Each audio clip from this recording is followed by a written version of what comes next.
most people think they don't have enough time in their business, but I'm going to tell you this, that that is a fundamental lie.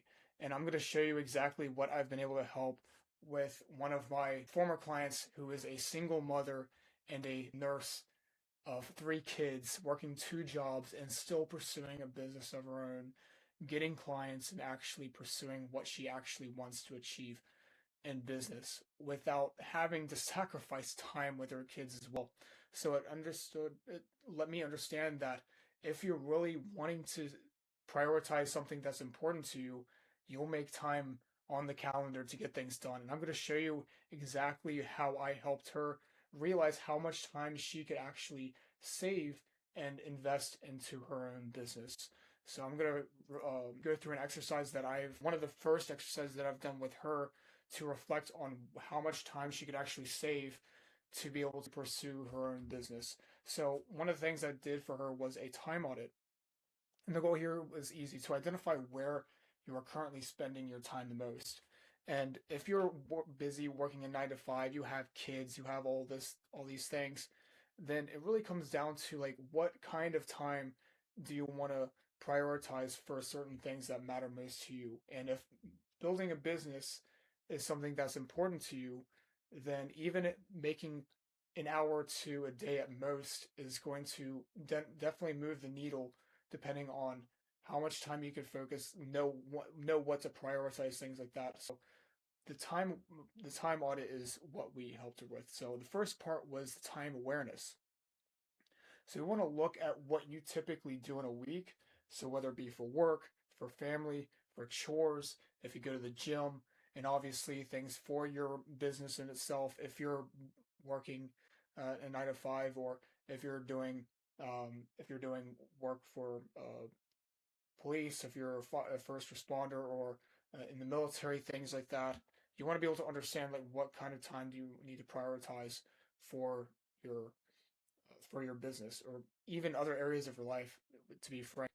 And we want to categorize these things based on priority.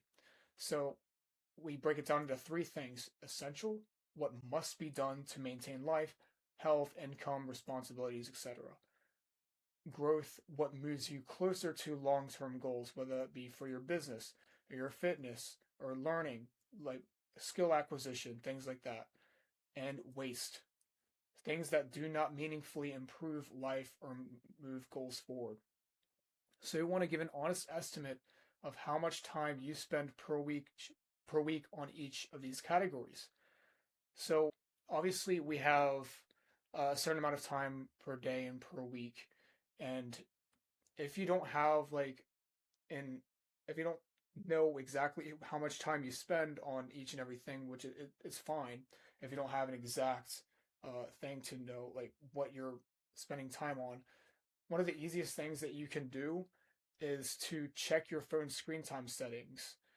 The reason why I say this is that you probably know what time you're going to work if you have a fixed schedule, but anything outside of that time, you might be wasting it on things that you don't even realize, whether that be for TV or even doom scrolling or things like that. So that's why I say check your phone screen time in settings. There's almost always time you can save here. So we're in the age of the internet, the age of information, the age of social media.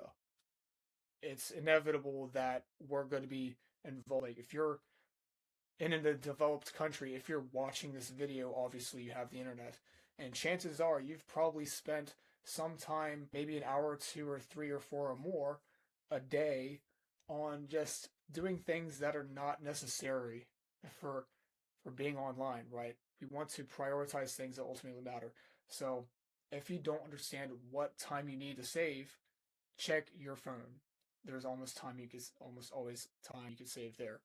So the rule here is if you wouldn't intentionally schedule it in your day, it's probably a waste. And I'm not talking about just business here. I'm talking about like relationships. If you have weekly date nights with your spouse or with your girlfriend or your boyfriend, if you have a certain time that you would go to the gym, you would probably put it on your calendar, things like that. If you have time to be able to commit to the business itself, you would intentionally put it on your calendar. And everything that I do in my workday, I want to be able to schedule it. I want to put my certain tasks in each day so I could prioritize that certain task for the day. So if you wouldn't intentionally schedule it, it's probably a waste. Keep that in mind. I'm not scheduling my time on doom scrolling or opening up YouTube. It we need to be aware of that. So of what how time you're spending, the better. So obviously we went through this exercise. We started with the essential things. We understood that she had an office job and a hospital job. Those were essential things. She spent roughly 30 hours on this job and then another 29. So she had 59 hours a week for that in particular. We also addressed the kids. Obviously, that's essential. You want to spend time with your kids, whether that be for commuting with your kids, taking care of their lunch or their breakfast, things like that. You want to be able to understand like how much time do you spend estimating on that. If you are a parent, she's a mom, obviously. These are essential things. So she estimated about 13 to 14 hours with her kids, 10 hours just being a mom. I mean, this is kind of like the same thing. We kind of went a little deep into it. Sleep, essential thing. We need to understand like how much time we're actually going to sleep. And if you're a parent, it's probably going to vary depending on like if you have a child that's like I don't know a newborn or 6 months or 1 year old. Obviously, like your sleep might vary to large degrees, and your energy might not be as good as you'd hope.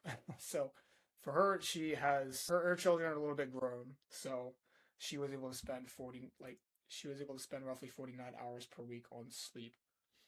So those were all the essential tasks for her. If you know what your essential tasks are as an employee, as an entrepreneur, as a business owner, as a dad or a mom, things like that, and obviously your sleep, things that are necessary for your life to continue, then audit it there. For now, we're moving on to the growth categories. So this is the time where we want to spend the most time on what we want to do to move forward on our long-term goals. So she runs a school community. That's the core of her business. So she has a community that she wants to start um, building a business around. So like she does financial services and consulting for other nurses, and then her school community facilitates that. She houses other members in that school community and does her services. Once they take payment on there, she takes payment on school, and then she could serve them on there. And obviously, networking on school, the platform, things like that, being part of other communities. So that was part of her growth, and she spent about 8 hours per week on this particular case. So that's a good thing. So health and fitness, obviously, we want to spend some time taking care of our physical health.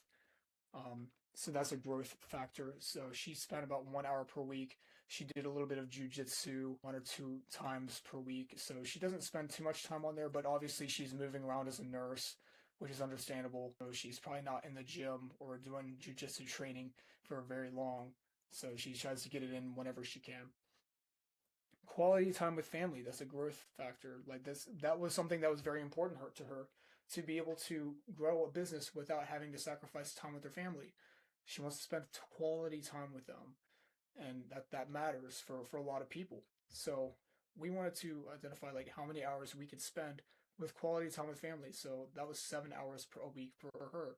And then for community calls, this is again on school, and being part of other communities to network with other people. So that was a growth factor for her. 2 hours. Reading, so any learning, things like that, about 1 hour per week. So that was how much she was spending. And then we identified the waste categories. So this is basically the things that we can obviously see to improve the time we spend on other areas of our life, to be able to allocate it towards the business or towards the gym or towards reading or spending quality time with family. So things like that. So if we're spending time on Facebook or Amazon, she likes to browse on Amazon. She spends time on Instagram and on school mobile. So we determine school as a growth and a waste for her specifically, because sometimes you could just browse and consume on the school platform if you're familiar with school. Almost like social media, you just consume and it's not really doing anything for you. So we want to be able to either remove, replace, or reduce these tasks that just don't contribute to anything. So the important thing is just to be aware of what time you're spending. And then two, time leak elimination. So the goal here is to identify the smallest set of activities draining the most time. So from the waste category, we want to answer the top three activities that steal the most amount of time for you. For her, it was Facebook and Instagram, Amazon, and school extras like browsing and things like that, like scrolling, kind of like doom scrolling social media. And we want to see like what's the estimated time lost per day from these. Obviously, it was like 2 hours per day for her. That's what we addressed. And then for three, we want to identify the emotional trigger behind these. The reason why this is important is that there's a reason why we go to these devices in the first place, why we tend to waste this time in the first place. If there is a boredom response or if there's a stimulus response to why we pull up our phones in the first place, we want to understand the emotional trigger behind it. For most people, it's going to be boredom, it's going to be stress. Boredom and stress are the two most common factors. Avoidance, if you're trying to solve a problem at work, or if you have if you're having a bad day, and if you just anything like you're trying to avoid the problems that you're facing, or if it's just a habit, it's just a subconscious habit that you have. They don't realize that you just pull up the phone every 2.5 minutes. Then we want to be able to start bringing awareness to that. So the basically stimulus or the activity is the trigger. So, like I said, the common feelings, you're also going to be bored or stressed, and you might feel lonely. You might feel isolated, and for her, that was the common feelings for her specifically. So, isolation and loneliness can be a big factor of wanting to just scroll on the phone to be able to occupy your time or even kill time, is because you feel isolated, lonely, things like that. Those were her common feelings, and she wants to look for connections. These are good things to think about, like the emotional triggers behind why we waste time in the first place, or be consumed by devices or the TV or social media or things like that. So these are the things that can easily waste your time. And three is to remove, reduce, or replace. So the goal here is to make decisions instead of relying on willpower. And for each of these top time leaks that you've identified in the time leak elimination list, we wanted to make decisions by choosing one action. So like if you feel like something is really affecting your time, your energy, your mental health, things like that, if it's really eating at you, then we want to identify like what are the biggest things we want to label here. So if that's Instagram for you, if you're just tired of scrolling all day, and you want to be able to identify these three things that'll make most sense for you. Removing it entirely is probably not the easiest thing, because if you're trying to remove a habit, what else is going to replace that habit? If we're going to remove it entirely, which can be the case for some people, we want to be able to know like what we want to take away, what we want to apply from like using the time that we used to do. So some people it would be better to reduce. Some people might be better to replace it with something else. So the rule here is to remove if it adds no real value.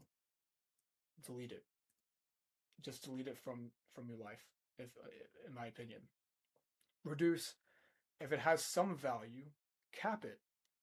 So time or frequency. So if you find like some value to your life that you want to keep it in your life, just consider the time that you spend on it and reduce it. So and replace only if it directly supports a goal. So like we're talking business here.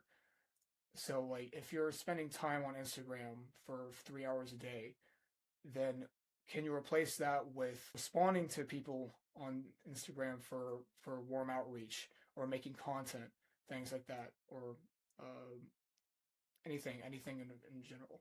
So I'm going to be able to fill in these prompts. I will remove blank completely, or I will reduce blank to blank minutes a day, or I will replace blank with blank. Replacement is optional, removal is mandatory. I just had that extra there, but yeah. Next up is the hours reclaimed plan. So obviously once we realize how much time we're spending and how much time we could actually replace save for things that ultimately matter, we want to be able to see like how much time we're actually saving for things that matter to us. So we want to see the estimated time reclaimed per day in minutes, or reclaimed time per week in hours. So this is a good exercise to do, like to see like, wow, I'm actually gonna save this amount of time and realize like I do have enough time. I do have enough time to spend on my business, even if it's like 2 hours a day. That's plenty enough time, especially if you know like what are the constraints of the business. And I can help talk about that more in another video, to talk about like what are the constraints and the bottlenecks that you need to solve for your own business, so you can spend more time on what matters. So now we want to decide where that time goes. So the reclaimed time will be used for one essential responsibility, or one growth activity, or even rest and recovery. If you need to spend more time resting, which also matters a lot. We're not doing this to burn ourselves out or think that, oh, I need to hustle and grind, because you know we want to be able to have time freedom. We want to be able to have the time to be able to spend on what matters. And I don't want to build businesses that drain me or consume like all of my energy to the point where like, what's the point in having a business in the first place if it's just going to mentally drain me? And of course, like there's always going to be problems to solve, and it's not always the easiest, but we want to be able to prioritize some rest as well. So we could write this one sentence: the main thing I will use this time for is blank. So if you identify time, what is it that we're going to use it for you? This prevents the time from getting reabsorbed by noise or anything like that. And then the fifth one, I think, is like the most important thing, to actually put this into action, because of course we can just write things down and not implement it in the first place. But once we want to set boundaries. We want to make things harder and add friction to things that will distract us from from wasting the time that we could spend on things that matter to us. So we want to fill out this following: one distraction I will make harder to access. So if you could delete an app, if you could log out from something, so you don't have to, so it adds friction to log back into something. If you need to move the device from an area, so like if you're working at your desk and you have your phone on your desk oftentimes, and if that distracts you, maybe you need to move your phone out of the way. Or block a site. If there's a site that you frequently go to that you know is wasting a lot of your time, you might need to have an app blocker or something to block that website during certain times of the day. So for me, I tend to block sites. I block sites from about 8 to 5, so I can't, even some apps as well, not just sites, so I don't have access to them until a certain time of the day, so I can prioritize more on what matters. So that is one distraction I will make harder to access. And then one essential or growth activity I will make easier. So it's not just about adding friction on things that distract us, but removing friction from doing the tasks that we actually want to do. So if anything, about clearing workspace, if your workspace is kind of dirty or unclean, or there's just a bunch of papers and documents and books and cans of Monster that is in the way, you might want to clear your workspace, because that could take up so much mental bandwidth, and uh, there might be a lot of visual cues that just distract you from wanting to do the actual work. For me, I want to keep a clean workspace. So that's something for me. Maybe you need to prep your tools, prep digital things. So if you're working online, maybe you, like the moment you turn on your laptop or your PC or your computer, you have a certain app that you want to access the very first time you open it. So it might be good to prepare for that. And pre-deciding times, scheduling things in your calendar, putting a task that you can actually take care of first thing in the morning or at your earliest convenience to be able to get things done. You want to pre-decide a time that you can do that task. So it's just all about removing friction from doing things that matter to you. And then one boundary I will enforce. So these are the things that we want to create. We want to create guardrails for our life. We want to create structure in our lives so that we don't end up falling off the guardrails. It's like think about driving on a cliff. Imagine you're a truck driver driving on a cliff. You I don't I'm just saying here, I would not want to be driving on a cliff. Like, there's barely enough room to to to steer or drive without having a few tires on the edge. I'd rather have a guardrail on the side so it protects me from being able to fall off the cliff, and it helps me move forward. So maybe you need to create a boundary and guardrail to save yourself time that you don't end up distracting yourself from things that will pull you away from what matters. So maybe a no phone before a certain time. If you're one that scrolls on your phone first thing in the morning, that's probably going to create some entropy and chaos into your day. So you might want to remove your phone from your bedroom and not have access to it until a certain amount of time in a day. Maybe you'd have certain social apps like I said, for Instagram or Facebook. For my nurse client in particular, she spent time on Instagram and Facebook, and even some Amazon browsing for no particular reason. So you might have to block certain apps during work hours, and have access to them whenever it's not interfering with other things in your life. So you might have to create boundaries there.